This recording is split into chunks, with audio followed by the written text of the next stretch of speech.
Why was everyone staring at her like she didn't belong? The helicopter blades still thundered overhead when Dr. Sarah stepped onto the scorched landing zone, clutching a duffel bag that felt heavier than her whole career. Dust clawed at her lungs, grit in her eyes, the acrid mix of burning trash and diesel fuel clinging to her skin. This wasn't a polished briefing room with glass walls and bottled water. This was a forward operating base in the Afghan mountains, and every instinct begged her to turn back. But she stayed, because she'd asked for this. The first voice she heard didn't welcome her. "You the shrink." It cut through the rotor wash like a blade. Commander Jake emerged from the dust storm, his silhouette built of hard edges, combat gear molded to a body that looked like it had carried too much weight for too long. His face was carved by years of deployments, his eyes narrowed by loss. He sized her up in seconds, the civilian boots, the textbooks visible through the mesh pocket of her bag, the nervous way she flinched at distant artillery. She held out her hand. "Dr. Sarah, crisis negotiations specialist." He ignored the gesture, turned, barked orders at his men unloading ammunition crates, his voice all gravel and command. Her hand hung there, suspended, burning with humiliation before she dropped it. "Lady, this isn't a therapy session," said finally, not looking at her. "People die out here, real people, real families, because of real bullets, not feelings, not fancy degrees." Sarah swallowed, eyes shifting to the perimeter where machine gunners scanned the tree line like statues ready to come alive. Soldiers younger than her stood at posts with weapons that looked too big for their frames, their exhaustion hidden only by discipline. "That's exactly why I'm here," she said softly, surprising herself with the steadiness of her own voice. "To make sure fewer people die." His head turned just enough to pin her with a stare. Steel gray, unblinking. "You think you're going to talk the Taliban out of pulling triggers, sit them down for a chat about their childhood trauma?" His voice lowered so only she could hear. "I've got 12 men out here who trust me to bring them home alive. I'm not about to let some civilian with a degree in psychology get them killed because she thinks monsters can be reasoned with." The ground shook. An explosion rolled across the base, distant but close enough to rattle her chest. She forced herself not to flinch, meeting his glare head-on. "Commander," she said quietly, "I've spent 5 years studying every hostage crisis, every negotiation failure, every time someone died because the only tool we had was violence. I'm not here to replace your methods. I'm here to give you one more option when they're not enough." For a long, suffocating second, didn't blink. Then he shook his head. "Welcome to Afghanistan, Doctor. Try not to get anyone killed with your good intentions." He walked away, leaving her with the hollow knowledge that she had just made her first enemy, and maybe her most important ally. The Tactical Operations Center was smaller than she'd expected, a plywood shack filled with smoke and tension. Maps covered the walls, red pins marking IED strikes, black lines tracing patrol routes like veins. Sarah sat at the back corner, notebook balanced on her lap, trying to look smaller, quieter, more professional. The SEALs didn't hide their skepticism. Every sideways glance reminded her she was an outsider. The lieutenant droned through intelligence slides, pointing at a satellite image. "Increased chatter in the valley. 3 separate sources confirm." The world erupted. A shriek of an alarm. The ceiling shook. The first mortar landed 50 meters from the TOC. The blast punched through her ears, left her vision vibrating. Shouts, scrambling, metal chairs clattering against plywood. The SEALs moved with surgical efficiency, some diving under tables, others seizing rifles and sprinting to defensive positions. Sarah froze. The second shell came closer. Windows shattered, dust rained. She couldn't breathe, couldn't move. "Get down." His roar split the chaos. He was already leaping across the room. His body slammed into hers, driving her to the concrete floor just as shards of shrapnel carved through the air where she'd been sitting seconds before. His weight crushed the air from her lungs. She tasted blood, dust, fear. Another impact, then another. 90 seconds stretched into eternity. The smell of cordite filled her nose, metallic, suffocating. His heartbeat thudded against her back, steady, controlled. the calm of a man who had lived through this too many times. "Welcome to Afghanistan, Doc," growled above the thunder, hot breath at her ear. "Still think talking, going to solve everything." The barrage ended as suddenly as it began. Silence, except for the ringing in her ears, rolled off, brushing dust from his uniform like it was routine. Around them, the SEALs were already back at their maps, adjusting tactics, sipping coffee as if the sky hadn't just tried to kill them. Sarah lay on the floor, trembling, her notebook torn to scraps. She wanted to run, to beg for the next outbound flight, but instead she accepted the young petty officer's hand up. "You okay, ma'am?" His voice was kind, softer than his commander.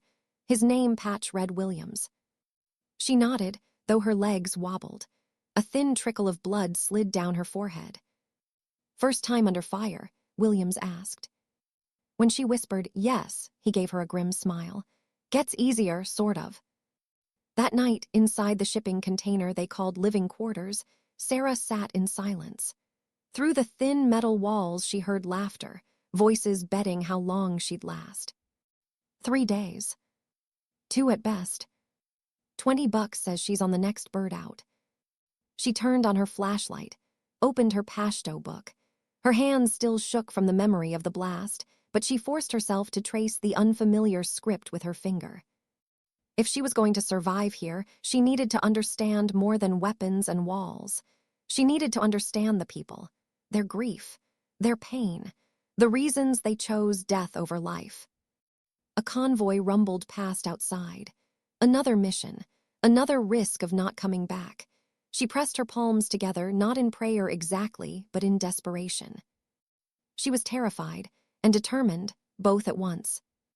The wake-up call came at 400. The knock rattled her container door like a hammer. She stumbled into the TOC half awake, the smell of strong coffee and gun oil thick in the air. His team was already assembled, faces grim under fluorescent lights. The colonel stood at the head of the table. His words fell like stones. Taliban fighters seized a school inn. 12 hostages confirmed. 3 American aid workers, 2 British journalists, 7 local children. Sarah's stomach dropped. A school, children. On the table, aerial photos showed the modest 2-story building. High walls, 1 entrance, no clean sight lines, a fortress turned into a trap. "Previous rescue attempts?" asked. His voice was flat, like he already knew the answer. The colonel's jaw tightened. "Afghan National Army tried direct assault. 4 dead. No hostages recovered. British SAS attempted infiltration last night. Complete disaster. Lost 2 operators. Tangos executed a hostage in retaliation." Silence. Sarah's pulse hammered. Her eyes traced the photos. Every approach was a choke point. Every breach led to certain blood. Spread the photos, his finger stabbing at the east wall. Explosive entry, room to room, fast and violent, done in 10 minutes. Sarah leaned forward. Something in the transcripts gnawed at her. She pointed at the intercepted radio chatter. "Commander, may I see the recordings?" He didn't even look at her. "Doc, we don't have time for psychological profiles. This is a tactical problem requiring a tactical solution." "But listen," she insisted, voice breaking. "The leader uses diminutives, emotional language. He called one of the children little sister in Pashto. That's not militant terminology. That's..." "Sentimental," Sergeant Torres interrupted. "Doesn't make him less dangerous." "It makes him human," Sarah whispered. Slammed his palm against the table. "You know what else humans do? They pull triggers, they detonate vests, they murder children to make a point." He gestured at the photos of dead operators. These men were human too. Didn't stop them from bleeding out in that courtyard. The colonel's voice broke the silence. "Doctor will accompany the team as an observer. Her insights might prove valuable." His face darkened like a storm front. "Sir, with respect." "Decision made, wheels up in 6 hours." The room emptied, shoved past her, muttering curses under his breath. Sarah's hand lingered on one transcript, a boy's voice, high-pitched, cracking with emotion. She knew, even then, something wasn't right. But she also knew She was walking into a war where her voice might be the only weapon she had. That was only the beginning. What mistake would cost her the trust of the team? The mountain air was thin, sharp, alive with silence. Sarah's civilian boots slid against loose shale as she tried to keep pace with the seals. Their movements were shadows, precise and noiseless, while every step she took seemed to echo in her skull like a clumsy drumbeat. "Stay low," whispered Petty Officer Williams, barely audible over the rustle of gear. "And for God's sake, keep quiet." She nodded, sweat stinging her eyes despite the cold night. The moon was absent, the world painted in shades of ink and silver. His raised fist froze the patrol. Sarah halted, her lungs burning, praying her heartbeat wasn't loud enough to betray them. The mission had begun at 200. Stealth insertion. No chatter, no room for error, and already Sarah felt like the error. Her pack seemed heavier than the rifles the operators carried, stuffed with radios, notebooks, translation guides. Hadn't wanted her to bring it, but she'd insisted. If she had no weapon, her words and analysis had to be her tools. Still, the straps cut into her shoulders, her breath came ragged, and her clumsy footing betrayed what she feared most. She didn't belong here. The team advanced again, cat-like, melting into the jagged landscape. Sarah forced herself forward, her muscles screaming. 2 hours in, they reached a steep ravine. Moved first, silent as falling snow, then Tors, then Williams. Sarah followed, and her foot caught. The sound was catastrophic. Metallic clangs rang out as she stumbled into Tors, the two of them tumbling into a pile of abandoned Soviet ammunition crates. The noise thundered through the valley like a dinner bell for every fighter within miles. Was on her in seconds, his face inches from hers, eyes blazing with fury. "You just compromised our entire mission," he hissed, his voice sharp as the blade on his vest. "Every hostile in this valley knows we're coming." She stammered, shame choking her. "Sorry doesn't bring dead men back." His whisper was a razor across her chest. "And that's exactly what you'll get us." The SEALs crouched in silence for 20 minutes, listening, waiting for gunfire or movement. Every second pressed Sarah deeper into her shame. She could feel the weight of their stares, not suspicion anymore. Hostility. She wasn't just unwanted, she was dangerous to them. When finally signaled to move, Sarah pressed against the cold rock, fighting tears. They thought she was the weak link, and maybe they were right. The village appeared like a shadow carved from the night. Broken rooftops, walls by old wars. At its heart, the school, a dark silhouette against the stars. Positioned snipers on rooftops. The assault team whispered final checks. Sarah found herself pushed into a bombed-out building 200 meters away, the makeshift command post. Through her night vision scope, she studied the upper windows. Shadows flickered, sometimes a muzzle flash, sometimes only the faint shape of movement. And then a sound. It slipped across the night like a ghost, a child's voice, singing. Sarah froze, breath caught. She strained to hear. The melody rose fragile but steady, a lullaby. Pashto words she recognized from her language lessons. The morning bird. Afghan mothers sang it to calm frightened children. "Do you hear that?" she whispered to, who crouched nearby with his own scope. "Hear what?" "The singing." Her voice was urgent. "It's a lullaby, a child comforting others." Lowered his scope, gave her a look that could shatter stone. So that's not the behavior of a hardened terrorist," Sarah said quickly, her chest tight with hope and dread. "That's someone still holding onto humanity." He raised his scope again, cold, dismissive. Humanity doesn't stop bullets, and it sure as hell doesn't save hostages. But Sarah couldn't let it go. Her mind replayed the sound over and over. A boy's voice, not a man's. Too soft, too untrained. He wasn't commanding like a fighter. He was trembling through a lullaby. She whispered, almost to herself, "He's just a child." At 3:47, his voice cut through the pre-dawn silence. The megaphone crackled, his words sharp in Pashto. "This is the United States military. You are surrounded. Release the hostages immediately and surrender your weapons. You have 5 minutes to comply." Sarah flinched at the words. The ultimatum, the violence in its simplicity. Around her, she heard rustling in the school, shadows moving frantically, voices rising in panic. Then she heard it. Through her trained ear, the voices separated from the chaos. One stood out, high-pitched, cracking, fear bleeding into every command. "That's him," she whispered to. "That's the boy." "Good," said coldly. "Fear makes people make mistakes." The response came in action. A window creaked open. A figure appeared, tall but jerky, movements uncertain. In his arms, he dragged a man in Western clothes, hands bound, hood over his head. "American pig," the voice broke in English, shrill, cracked by grief. "You killed my family, now I kill yours."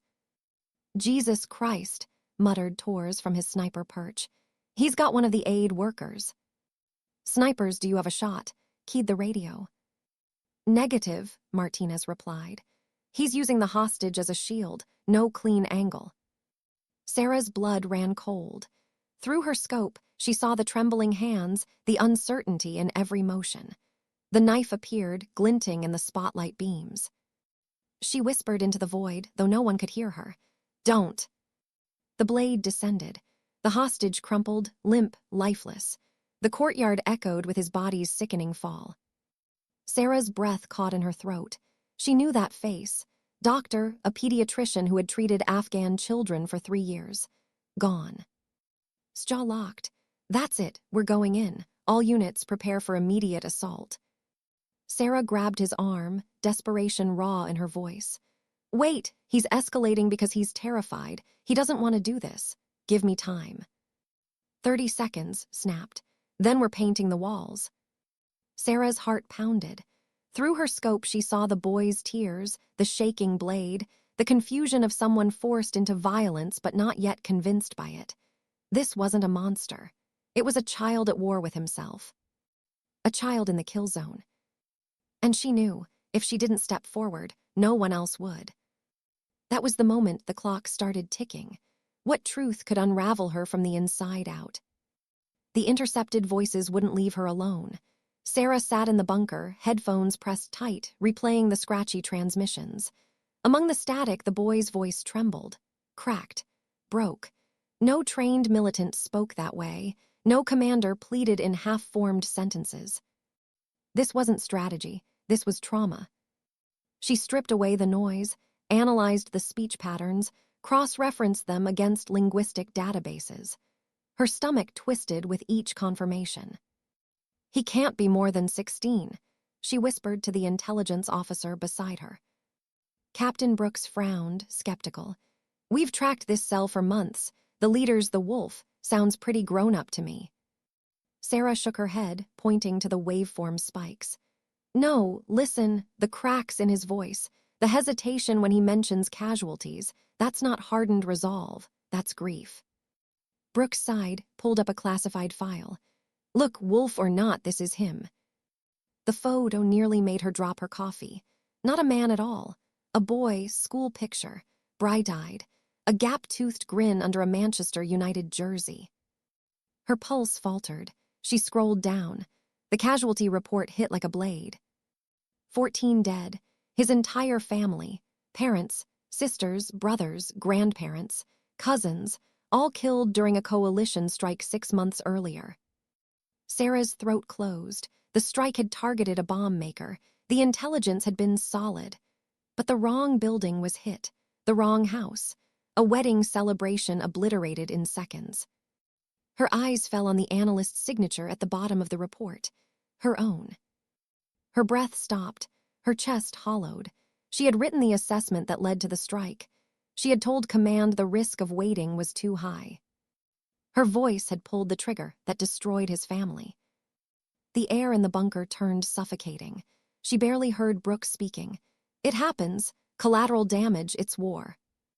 But Sarah couldn't hear excuses. All she saw was the boy's face. The smile. The jersey. The same boy who now clutched an AK-47 and wept between lullabies and threats. Her hands trembled as she shut the file. Her voice cracked as she whispered, "I killed them." Was in the armory, assembling his rifle with surgical precision. Sarah stepped inside. the weight of truth pressing down on her shoulders like armor she couldn't remove. "Commander, I need to show you something." "Unless it's blueprints or positions, I don't care." He didn't look up. The metallic click of a magazine snapped into place. "Lost his entire family in a coalition strike. 6 months ago. He's not a terrorist. He's a boy, traumatized, desperate, seeking revenge." Finally looked at her. Hard, cold. "Doc, I don't care if he's 12. He's holding hostages with a rifle. That makes him a target. Nothing else matters."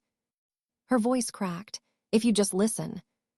The time for talking ended the moment he put a knife to an aid worker's throat. His hands moved faster, methodical, locking and loading as though her words didn't even register. "Do your psychoanalysis later. Right now, we end this." Sarah stared at him, her throat tight. She wanted to scream, to tell him I caused this, to confess her guilt. But the words died. Not yet. Not while the mission hung in balance. The insertion pushed them closer to dawn. The seals advanced on with the silence of predators. Sarah stumbled behind, every step screaming that she didn't belong.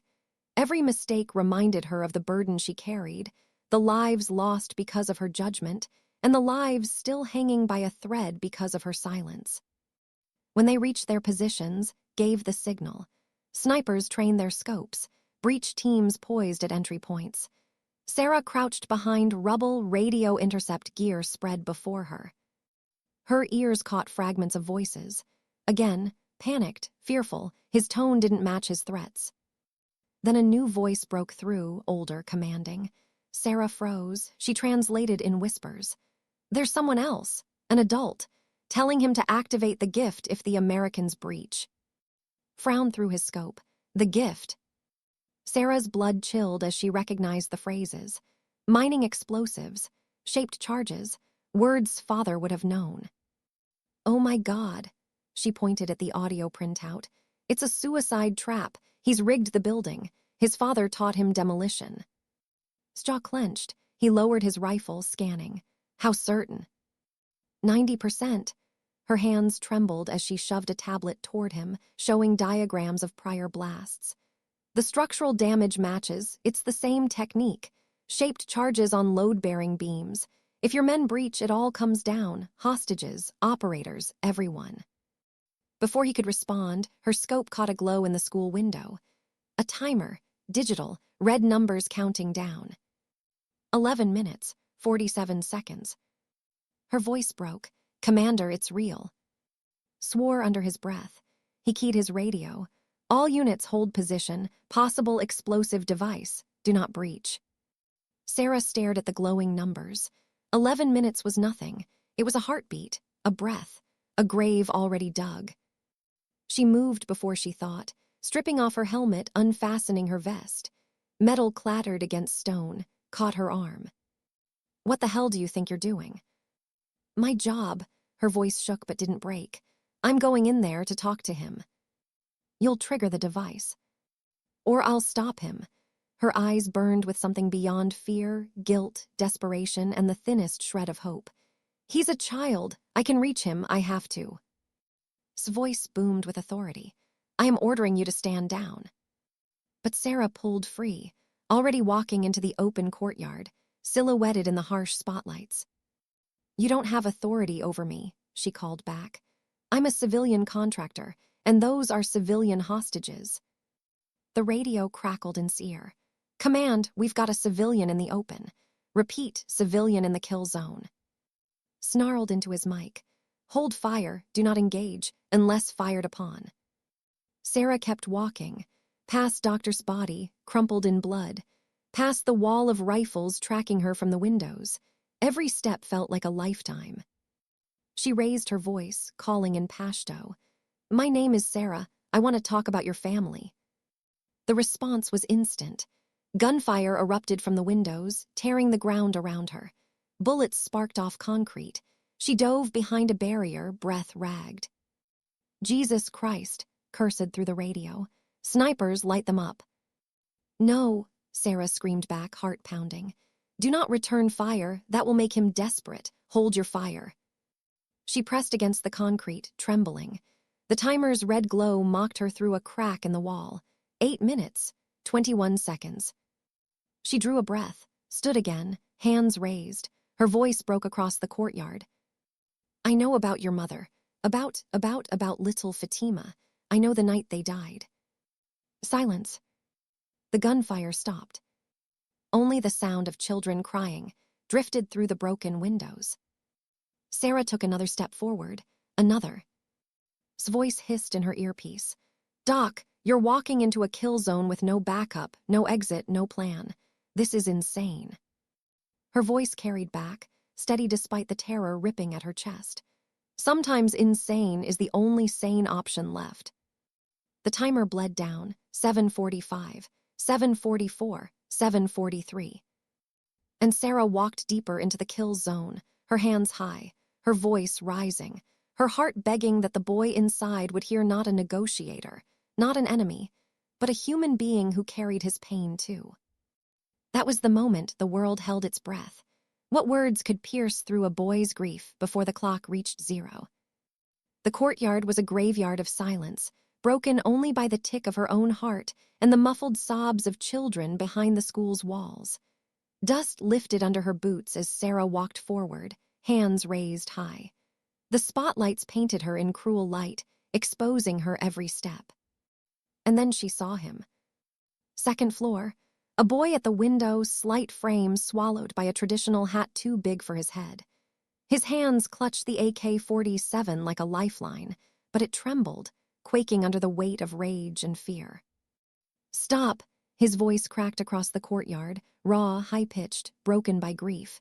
Stop or I kill you like the others. Sarah halted. The timer glowed from the corner window behind him. 6:47, 6:46, 6:45. She steadied her breath, raised her voice in Pashto. I'm not armed. I came to talk about your mother, about Bibi. She sang to you when the bombs fell, didn't she? She made the best naan in the village, always saved the biggest piece for you. The boy's weapon wavered, his young face twisted. How do you know her name? His words snapped with anguish. How do you know about? Because I was there, Sarah said, her voice low, every syllable like swallowing glass. She took a step forward. Not in your village, but in the command center. I was the one who analyzed the intelligence. I was the one who said the target was too dangerous to wait. His face shattered. Anguish and fury collided. You killed them. You killed my family. Yes, her voice didn't falter. It couldn't. I did, and I carry their faces every day. Your little sister, she was 7, wasn't she? She loved butterflies. She wanted to be a teacher like your Aunt Miriam. The rifle shook so violently she wondered how he held it at all. Tears carved dirty lines down his cheeks. She was going to start school next month. She practiced writing her name every day in the dirt. Sarah stepped closer, 30 meters now. The glow of the timer lit her peripheral vision. 5:23, 5:22, 5:21. Your mother wouldn't want this. She died protecting children. Don't dishonor her memory by killing them. They're not my children, he screamed, his voice breaking entirely. My children are dead. My family is dead because of you. Sarah's throat burned. She could barely breathe. I know, and nothing I say will bring them back, but killing won't bring them back either. It will only create more boys like you, more children who grow up angry, broken, carrying hate until they can't carry anything else. Her earpiece hissed.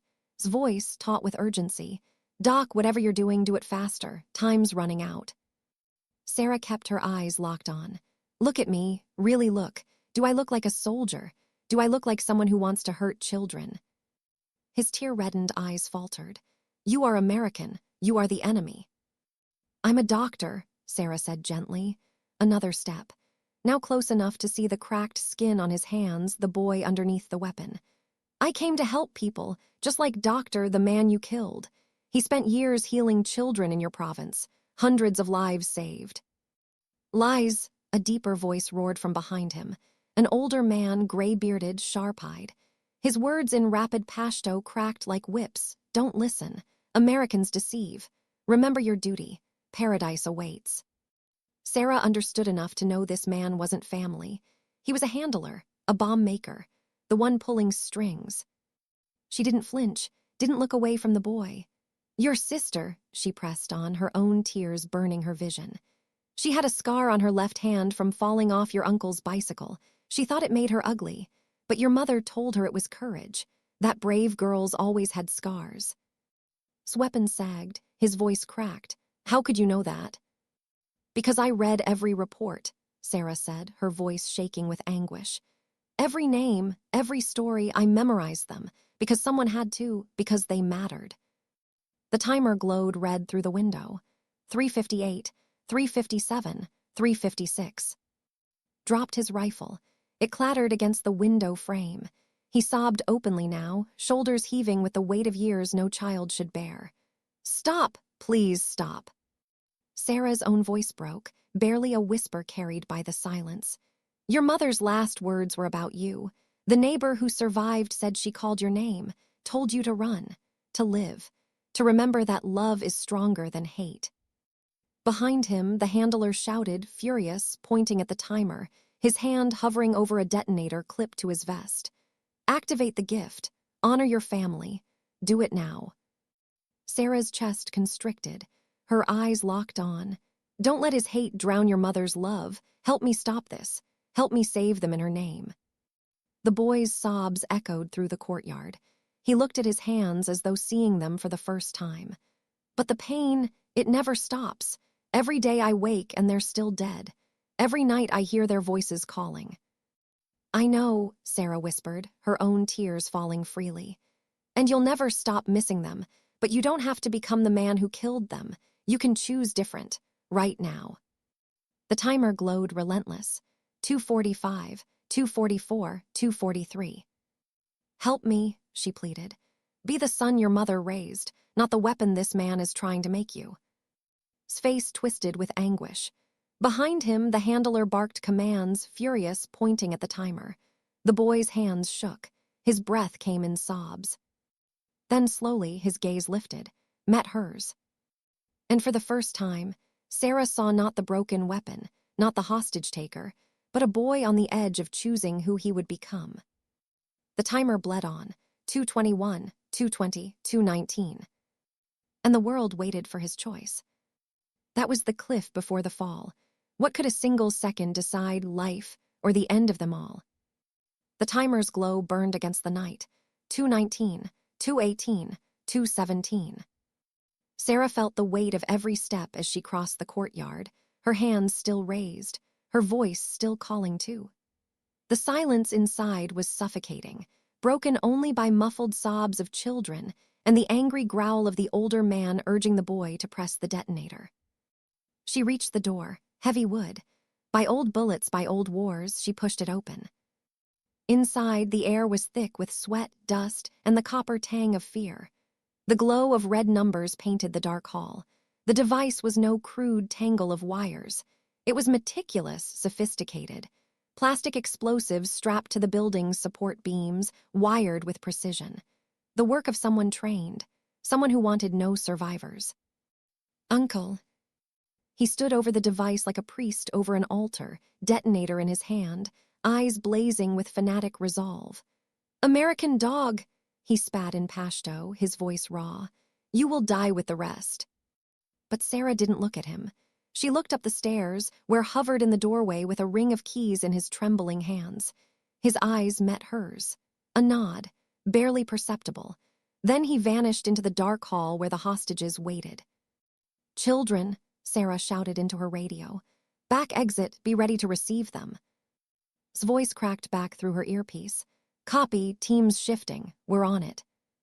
The timer glowed, 1:58, 1:57, 1:56. Snarled, realizing, he spun toward the stairwell, detonator tight in his fist. Traitor, he roared at. You betray your family. Sarah lunged. She slammed into his waist, tackling him hard onto the concrete. The detonator skittered across the floor, sparks from loose wiring lighting the shadows. His hands clawed at her face, fingers digging for her eyes. She held on, teeth clenched, using every ounce of desperate strength to pin him. Above, a door creaked. The cries of children spilled into the hallway. Sarah risked a glance. Was there, shoving them forward, urging them toward the rear stairwell. Their small figures moved like frightened shadows, vanishing into the dark. 112, 111, 110. His voice boomed through her earpiece.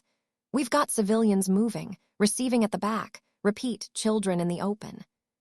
Sarah clung to as he writhed beneath her, reaching for the detonator just out of reach.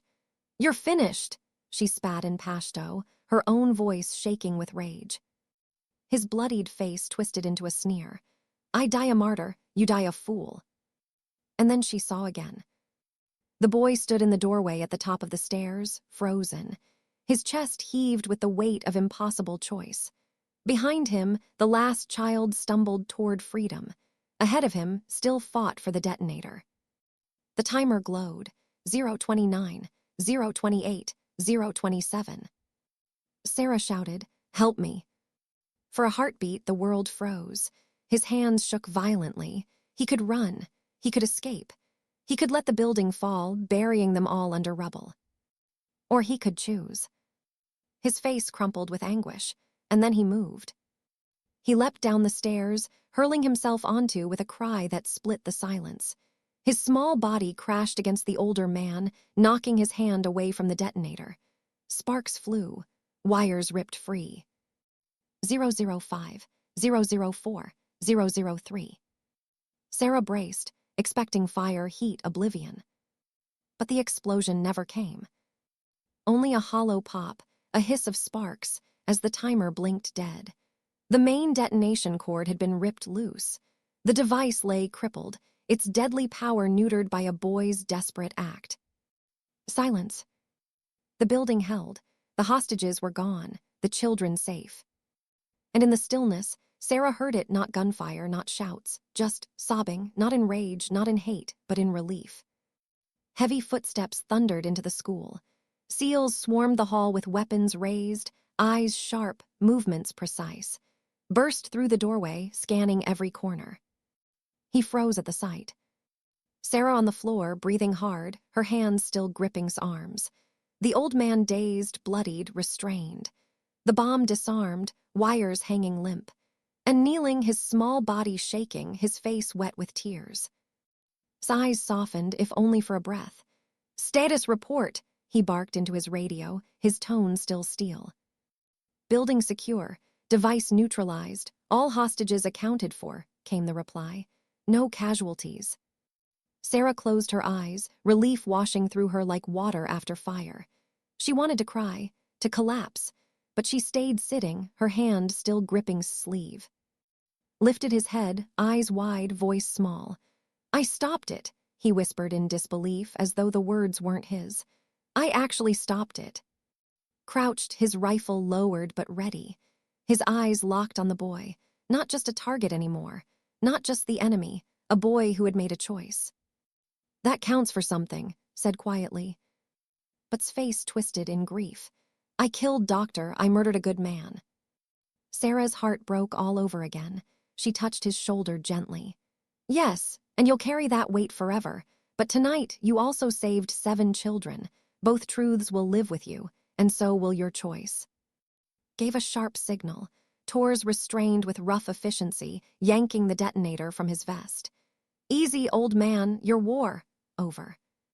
Sarah really looked. A boy broken, haunted, but still alive, still capable of choice. And in that moment, she knew. The hardest battles weren't fought with rifles. They were fought in silence, in hearts, in the seconds before a finger pressed down on a trigger. Dawn broke over as Sarah sat outside the school, the rising sun painting the mountains in pink and gold. Children huddled in blankets, medics checking them for injuries. None were serious. Sat beside her on the concrete steps, staring at his hands as though he didn't recognize them. What happens to me now? He asked, voice quiet, trembling. Stood nearby, his gaze heavy. That depends, but right now, you just saved lives, and that matters. His face crumpled with shame. But I killed. Yes, Sarah said softly, and you'll never escape that truth, but neither will the truth that you saved lives. Both will live in you.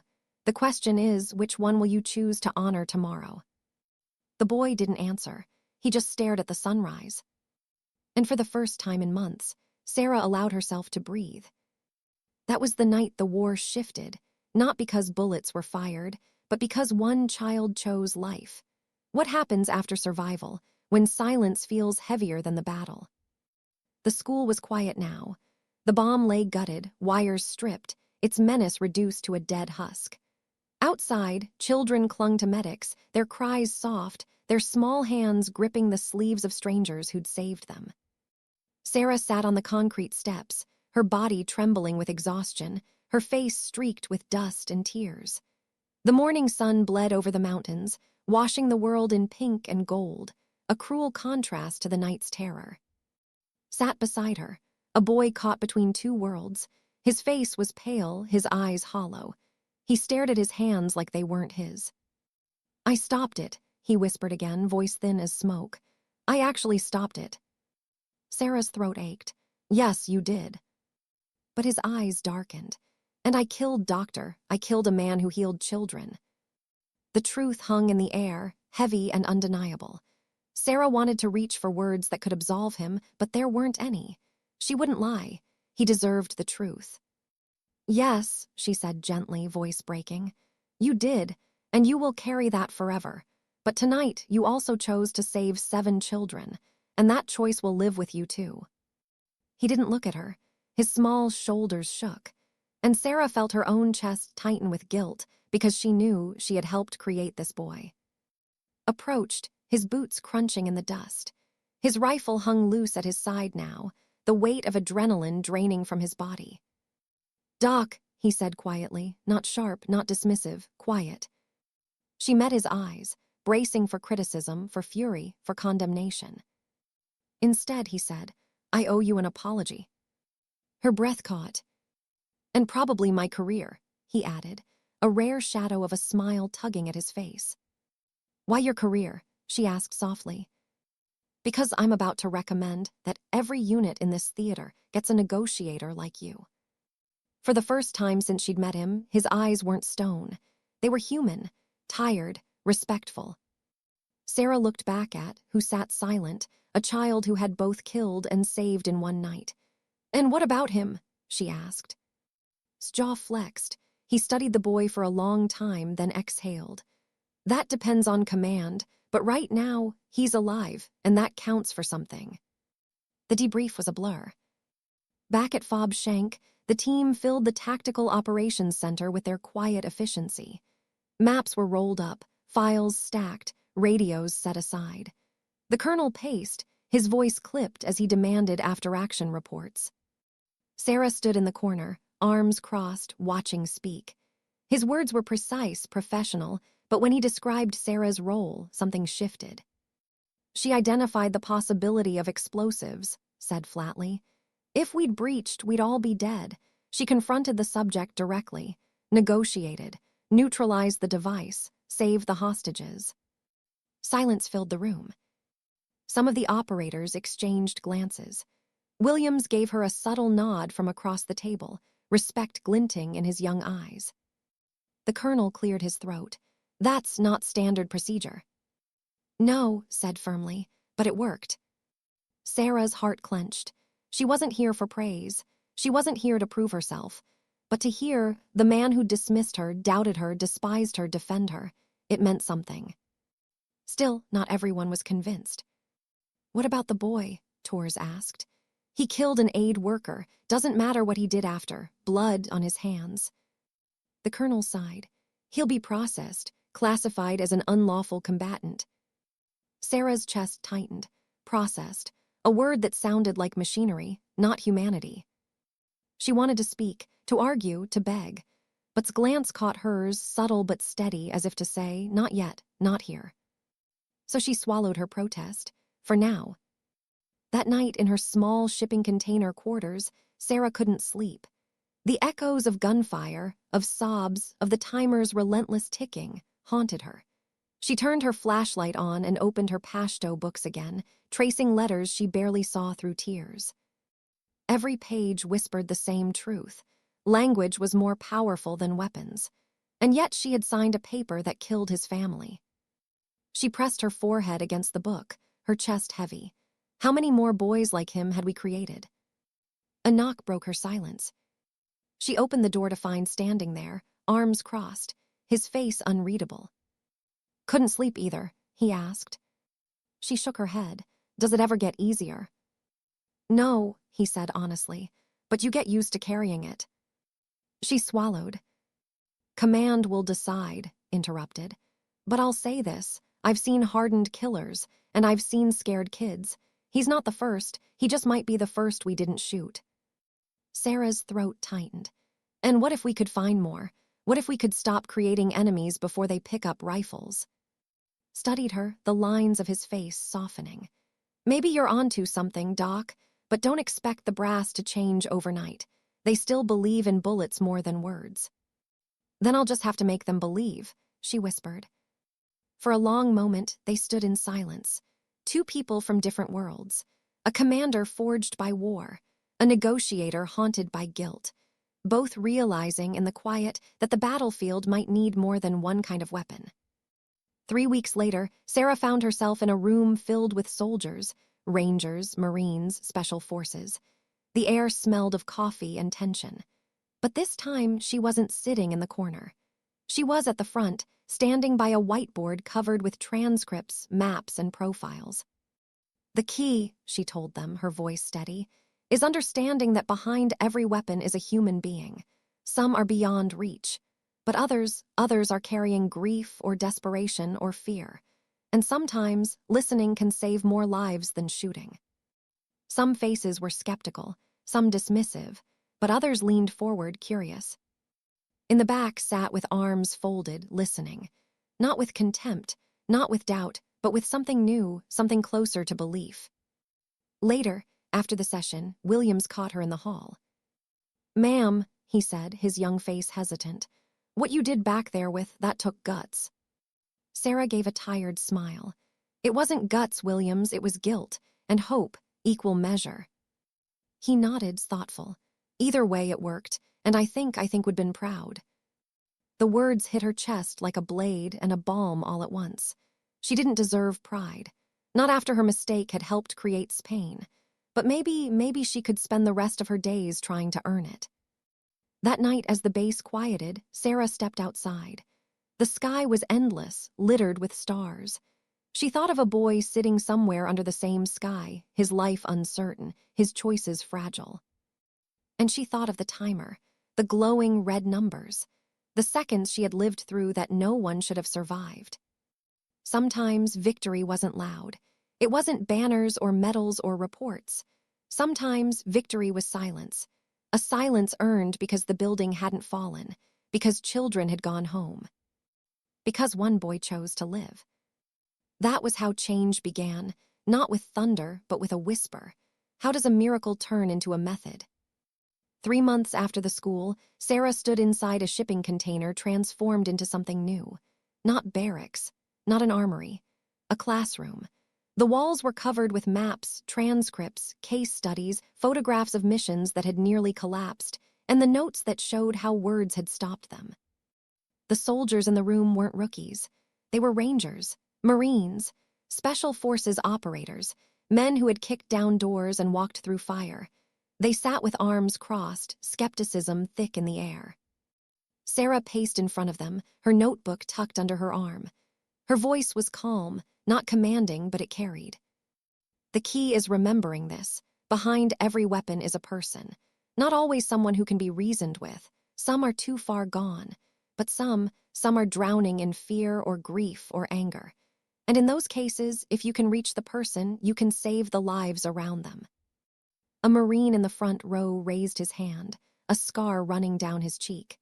"Ma'am, with respect, some of these guys are stone-cold killers. They don't care if they live or die. You think a conversation stops that?" Sarah nodded. "Not always. But last month, Captain 10th Mountain Division convinced a suicide bomber to surrender instead of detonating in a crowded marketplace. The bomber wasn't a hardened terrorist. He was a farmer. His crops had failed. Extremists convinced him that martyrdom would feed his family. 5 minutes of listening saved 50 lives." The room was quiet, still skeptical, but listening. And in the back, leaned against the wall, arms folded, watching her. Not with disdain, not with doubt, but with something new, something like pride. After the session, Sarah returned to her desk, a slab of plywood balanced on ammo crates, stacked high with files. Followed a folder tucked under his arm. "Another request," he said, handing it to her. She opened it, a case file. An Afghan man, former soldier, holding his own family hostage after a breakdown. 6 hours and counting. "This isn't a combat mission," Sarah murmured. "No," said, "it's a cry for help, and you're the one they want." Her heart clenched, another life on the edge, another chance to prove words mattered. She nodded. 2 hours to wheels up. He smiled faintly. "You're learning." Entered the room quietly, carrying a stack of translated transcripts. His shoulders were now, though his eyes still carried shadows. He placed the papers on her desk without a word. "Thank you," Sarah said softly. He nodded, hesitated, then asked, "Do you think my mother would be proud that I'm helping instead of hurting?" Sarah's throat tightened. She looked at the boy who had once stood behind a rifle, shaking with rage. Now he stood with documents that could save lives. "I think," she whispered, "she'd be amazed at your courage, to choose healing over hate." His eyes lowered, but a faint light lingered in them, a fragile hope. Not everyone approved. In the mess hall, Sarah heard whispers, soldiers muttering about coddling terrorists, about the kid who should been shot, not recruited. Felt the stares. He sat at a corner table, alone, picking at his food, shrinking into himself. Sarah slid onto the bench beside him. "Ignore them," she said gently. His jaw tightened. "They're right, I killed a man, I don't deserve to be here." "Maybe not," she admitted.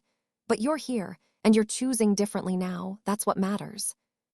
He looked at her then, a question in his eyes. Not spoken, but heavy. "Do you really believe that?" She nodded, quiet but firm, and slowly, painfully began to believe it too. The missions proved it. 2 months later, Sarah sat in the command post of another fob, headset on, translating frantic Pashto from a barricaded hut. A man inside shouted threats, his wife and children crying in the background. "He's not threatening to die," Sarah told, scribbling notes. "He's threatening to leave. He feels abandoned, like he fought for nothing." Keyed the radio. His words were short but guided by Sarah's notes. "You served your country, we see you. We can help you." Silence followed. Then a voice cracked over the radio. A sob. The door opened. The man stepped out, hands raised, his family behind him. Alive. Exhaled, lowering his rifle. "You were right," he muttered. Sarah didn't smile, didn't gloat. She just wrote in her notebook, another life saved by listening. Still, the war wasn't forgiving. Not every case ended clean. Once, a subject detonated before she could reach him. The explosion rattled her bones, left her ears ringing for days. Another time, negotiations stretched for hours before the subject executed a hostage anyway. Those nights, Sarah sat alone in her quarters, staring at her notebooks, wondering if she was naive, if had been right from the beginning. But then she thought of the children of the fragile thread between life and death that she had managed to hold, if only for a moment. And she knew, even one life saved was worth the fight. Transformation came slowly, but unmistakably. One evening, after another successful negotiation, he found her outside, watching the desert stars. "When I first met you," he said, his voice low, "I thought you'd get us all killed. I thought words were weak. Now," he paused, searching, "now I know better." Sarah glanced at him, surprised by the softness in his tone. "You've changed how I see this war," he admitted. "Maybe how I see all of them." She swallowed hard. "That's not me, Commander. That's the people who chose to listen. I just gave them a chance." He nodded, quiet, respectful, and in the silence between them, Sarah realized she wasn't alone anymore. By the end of the year, word of her methods spread beyond their province. Other FOBs requested her training. Commanders sent their best operators to learn negotiation basics, not to replace bullets, but to balance them. And the name whispered through the camps wasn't just the shrink anymore. It was the woman who talks people out of dying. One evening, Sarah walked past the school now rebuilt, its walls painted with bright murals of doves and bridges. Children's laughter spilled into the dusty streets where gunfire once echoed. She stopped, watching from a distance, stood among the children, helping them paint, his face softer now, his hands steady. He noticed her, lifted a paintbrush in greeting. For the first time, she saw him not as the boy who almost destroyed everything, but as the young man who might help rebuild it. And Sarah knew the war wasn't over, but something had shifted, a seed had been planted. A seed watered by words. That was how change spread, quietly, one voice at a time. What does survival mean, years after the war has moved on? The desert had changed, or maybe Sarah had. It was years later when she returned to, her boots crunching over stones worn smooth by time. The school was no longer a scar. It stood rebuilt, painted white with bright murals of birds, flowers, children's handprints pressed into the walls like a promise. The sound of laughter drifted across the courtyard. Sarah paused, leaning on the doorway, her chest tightening. She remembered the night it almost ended here. The red glow of numbers, the hiss of wires, the sob of a boy too young to carry the weight he did. And now, that boy stood at the front of the classroom. Older now, his face still thin but stronger, his voice steadier. He pointed to the chalkboard, helping children recite letters. The same letters Sarah once struggled over in her notebook by flashlight. The children said in unison. "Bah," he guided, patient, gentle. Sarah smiled through tears she didn't bother to wipe away. At the break, noticed her and froze. Then, slowly, he smiled. A smile touched with sorrow, but real. He walked to her, his steps sure. "You came back," he said softly in English. His accent was heavier now, his tone lower, but his words were clear. "I promised I would," Sarah replied. They stood in silence for a moment, both remembering, both carrying ghosts. Finally said, "I teach them so they don't become me, so they don't ever stand where I stood." Sarah's throat ached. "And you," she asked, "do you forgive yourself?" His gaze faltered. "Some days yes, some days no, but I live, I choose, and maybe that's enough." She nodded, knowing it was the truest answer he could give. Later that evening, Sarah sat outside the school with who had traveled with her. His hair was grayer now, his face cut deeper with lines, but his posture was the same. Strong, steady. "Never thought I'd see this place again," he said, his voice rough. "Or him," Sarah added quietly. Followed her gaze to, who laughed with the children as they kicked a deflated soccer ball across the yard. For a moment, even smiled. "That night," he muttered, "I thought we were all dead, never imagined it would end like this." Sarah exhaled. "Neither did I." They sat in silence, listening to the laughter, the sound of something worth protecting. "Doc," said finally, "you proved me wrong. I spent a career believing bullets were the only language. You showed me otherwise. Doesn't erase the blood, doesn't fix everything. But it gave us another way." Sarah looked at him, her eyes tired but bright. Another way is enough. When the sun set, Sarah stood before the class. The children gathered wide-eyed, their small faces glowing in the lantern light. She told them not stories of war, but of courage, of choice, of how silence sometimes meant strength, not fear. And as she spoke, translated, his voice steady, carrying her words into their hearts. At the end, one little girl raised her hand. "Miss," she asked in Pashto, "were you afraid that night?" Sarah paused. The question pierced her. "Yes," she said honestly. "Terrified, but I learned something important." The children leaned in, even waited. "Courage isn't the absence of fear," she said softly. "It's choosing to act, even when you are afraid. And sometimes the bravest act is not pulling a trigger, but lowering it." The room was silent, the lesson sinking deeper than paper or chalk. That night, Sarah wrote in her notebook one final time. Her handwriting was slower now, but the words were clear. "I thought my war was about saving lives, but it was really about saving choices. And sometimes dignity doesn't speak, it simply acts." She closed the book, listening to the children's laughter drift into the night. And for the first time in years, she allowed herself to feel peace. Years later, long after Sarah's work spread across bases, after more negotiators were trained, after more children grew up without carrying rifles, stood alone at a memorial wall. His hair was white now, his shoulders bent with age. He traced his fingers across names etched into the stone. Brothers lost, friends buried, ghosts he carried. And there, in a small corner, a plaque dedicated not to a fallen soldier, but to a program, the Sarah Initiative. A project that had saved lives without firing a shot. His weathered face cracked into the smallest of smiles. "You did it, Doc," he whispered. "You changed the way we fight." He closed his eyes, hearing her voice again. Calm, patient, human. And for a moment, he believed the world could change. Back in stood before his classroom of children, chalk in one hand, a butterfly drawn on the board.